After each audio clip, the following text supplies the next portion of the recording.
Well, today I'm going to talk about the person that we all know as Martin Butler, who is the person who wouldn't let me lie to myself.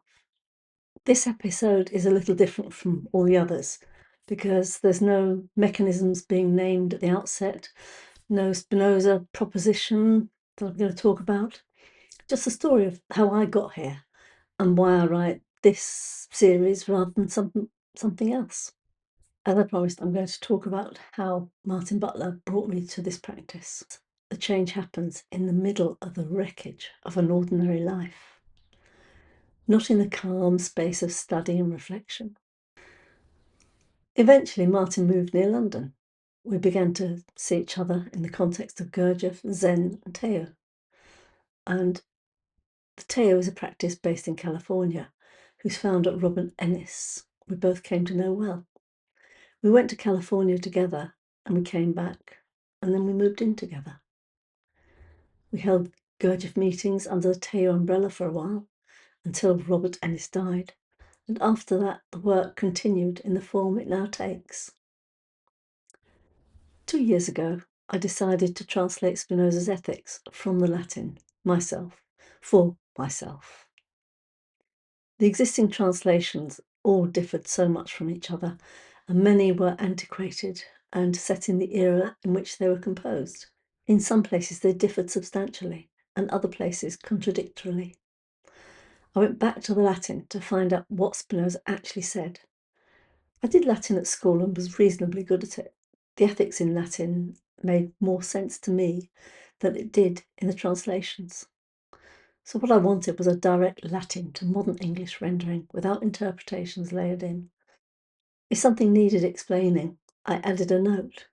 I don't change the text. I use my own translation myself, and I published it so others could use it too.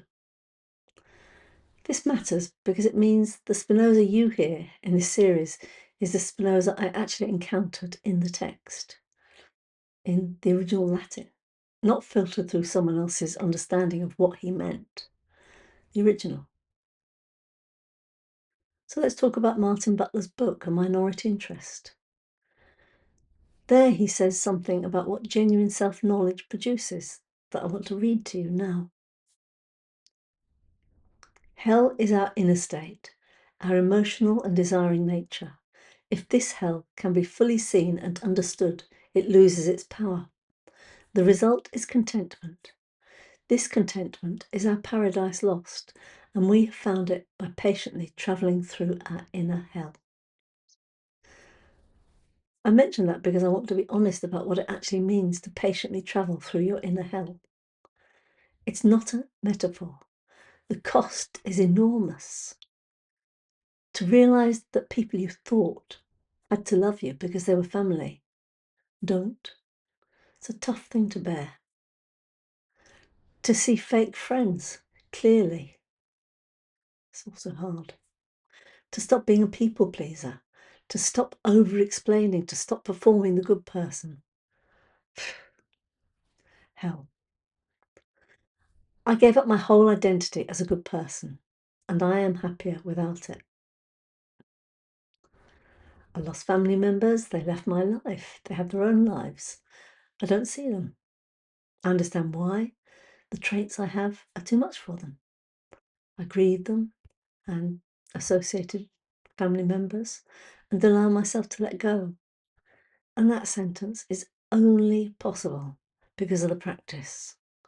The old version of me would have spent years mourning and in a story about it. Friends have gone too. The social events I used to exhaust myself at, which I still attend occasionally, just to see what the madness looks like. Then I leave early and think, no thanks. My relationship with Martin has survived. It would not have survived with the old version of me. I had unspoken expectations and assumed he could read my mind. I look back now and I think how childish that was. Now we talk. We talk about the good stuff. We talk about the bad stuff. We talk about the difficult stuff. I hurt less. And that's the thing I want to say the most plainly. After all the philosophy, after the Spinoza and Gurdjieff and the years of sense, observe and understand, the practical result is that I hurt less. Not because things don't happen, because I understand them when they do. I have new friends who expect nothing of me and of whom I expect nothing.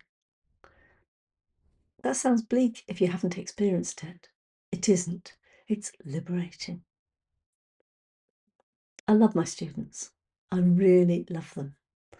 And when they leave, which they do, because that's what students do, I find it hard. But I go into my body and it helps me get over their loss. That sounds strange, I know, but it works. Now, Martin writes, he doesn't teach. His books are the austere version of this work, uncompromising, unsentimental, and requiring the reader to bring their own willingness to look. A minority interest is the best starting point. The link is in the notes.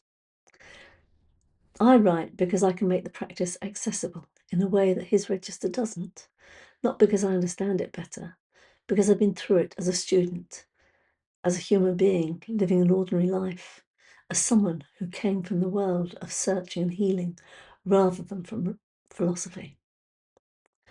However, it would be arrogant of me to claim that I am the bridge between his work and the person who is yet to encounter it. He's perfectly good at that himself. This series is a bridge of sorts, though. If any of this has been landing for you, if you've been reading or listening and feeling the specific recognition that comes when something accurate is named, that recognition is worth following. The practice is where it leads. Martin's Patreon is where the committed practitioner goes. I offer a free 30-minute introductory session for anyone who wants to begin. The link again is in the notes. The work is yours, but it helps to have a framework, and that's what this is. Thank you.